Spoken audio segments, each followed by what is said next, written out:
automatic, scheduled and controlled by the AI machines. So my students will be talking about the pros and cons of the dark factory and what will happen in future. And many of the countries have been focusing on this automated dark factories. But as of now, India has not yet entered into this process because they are facing many legal issues, and as well there is some cyber security attacks, and as well there is no manpower for working under this on the technological aspects. So my students will start the conversation. Thank you. And first of all, in the dark factory use technologies AI, ML, and IoT, and real-time data communication protocols. And இது ஏன் சைனாவில் வந்து அவங்க மேஜராக focus பண்ணி அவங்க இதுக்கு ரொம்ப இம்பார்ட்டன்ஸ் கொடுத்து பண்ணியிருக்காங்கன்னா, ஏன்னா அவங்க வந்து லேபரோட காஸ்ட் வந்து ரொம்ப அதிகமாகுது அண்ட் ஷிஃப்ட் வந்து மாற்றிக்கிட்டே இருக்கிற மாதிரி இருக்குது. ஸோ லேபர்ஸுக்கு கம்பேர் பண்ணுறப்ப இந்தமாரி நம்ம ஆட்டோமேஷனாக மாற்றினோம்னா நிறையா பெனிஃபிட்ஸ் நம்மளுக்கு கிடைக்கும். அண்ட் எனர்ஜி கன்சம்ஷனும் ரொம்ப கம்மியாக இருக்கும். அண்ட் குளோபலாக நம்ம இதை கொண்டு போனாலும் நம்மளுக்கு வந்து பெரிய மார்க்கெட் இருக்குது. அப்படிங்கிற இதனால தான் சைனா வந்து இது வந்து ரொம்ப முன்னாடியே எடுத்து பண்ணிட்டு இருக்காங்க. இந்த டெக்னாலஜியில் வந்து இந்த ஃபேக்ட்ரியில் வந்து எஸ்எம்டின்னு ஒரு ஃபியூச்சரிஸ்டிக் கம்பெனி ஒரு ஆட்டோமேஷன் ரோபோட்டிக்ஸ் யூஸ் பண்ணுறாங்க. இது என்னன்னா, இவங்க மேக்ஸிமம் மேனுஃபேக்சர் பண்ணுற ப்ராடக்ட்ஸ் எப்படி இருக்குன்னு பார்த்துக்கிட்டிங்கன்னா, like motherboards, electronics items தான். ஸோ அந்த எலக்ட்ரானிக்ஸ் ஐட்டம்ஸில் ப்ளேஸ் பண்ணுற ரெசிஸ்டராக இருக்கட்டும், எல்இடி எல்லாமே ஸ்மால் சைஸஸாக தான் இருக்கும். நம்ம மொபைல் ஃபோன்ஸ் அந்த பின்னாடி உள்ள மதர் போர்ட்ஸ்லாம் பார்த்துருந்தா தெரியும்.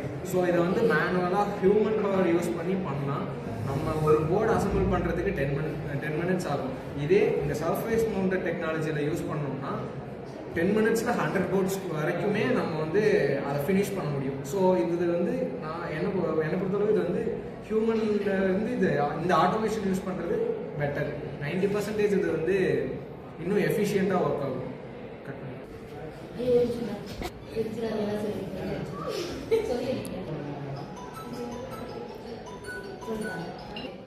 ஹை காஸ்ட் ஆகும். ரோபோட்ஸ் வந்து ஏஐ வந்து ரொம்ப எக்ஸ்பென்சிவ்னால, ஸோ இந்த ஸ்மால் இண்டஸ்ட்ரிக்கு வந்து கஷ்டம். அப்புறம் வந்து மிஷின்ஸ், இப்போ வந்து ஒரு மிஷினில் வந்து ஃபால்ட் ஆனாலும் என்டையர் ப்ரொடக்ஷனுமே ஸ்டாப் ஆகிடும். அதுக்கப்புறம் தேர்ட் பாயிண்ட் வந்து ஏஐ வந்து ப்ளேஸ் பண்ணுறதுக்கு வந்து ரொம்ப எக்ஸ்பென்சிவ் ஆகும். ஸோ ஸ்மால் இண்டஸ்ட்ரிக்கெலாம் வந்துட்டு கஷ்டம். அப்புறம் வந்துட்டு ஹியூமன்ஸோட ஒர்க்கை வந்து ஒரு மிஷின்ஸ் வந்து ரீப்ளேஸ் பண்ணுறதுனால அவ்வளோ என்ன சொல்கிறது, ஹியூமன்ஸ்க்கு வந்து வேலை கிடைக்காம அவங்க வந்துட்டு தேர்டு ஏஐ வந்து செட்டப் பண்ணுறதுக்கு ரொம்ப காஸ்ட் அதிகமாகிறதுனால ஸ்மால் இண்டஸ்ட்ரிக்கெலாம் வந்துட்டு கொஞ்சம் கஷ்டம். அப்புறம் வந்து மிஷின்ஸ் வந்துட்டு ஹியூமன்ஸோட ஒர்க்கை ரீப்ளேஸ் பண்ணுறதுனால அதிகமாக அன்எம்ப்ளாய்மெண்ட் வந்து இன்க்ரீஸ் ஆகும். அப்புறம் வந்து ஒரு மிஷினில் ஃபால்ட் ஆனாலும் என்டையர் ப்ரொடக்ஷனுமே வந்துட்டு ஸ்டாப் ஆகிடும்.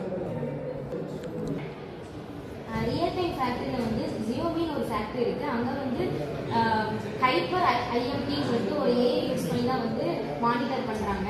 அங்கே வந்து ஸ்மார்ட் ஃபோன்ஸ் வந்து மேனுஃபேக்சரிங் பண்ணுறாங்க. 24/7 வந்து இது பண்ணுறாங்க. ஏன்னா ஏஐ யூஸ் பண்ணுறதுனால 24/7 வந்து இங்கே வந்து மேனுஃபேக்சரிங் நடக்குது. ஏன்னா ஒர்க்கர்ஸ் இல்லாதனால ஆல் டைம் வந்து இங்கே மேனுஃபேக்சரிங் பண்ணுறாங்க. அப்புறம் வந்து சைனாவில் வந்து பிஒய்டி அண்ட் டின்ற ஒரு ஹை லெவல் ப்ரொடக்ஷன் கம்பெனி வந்து காரை வந்து மேனுஃபேக்சரிங் பண்ணுறாங்க.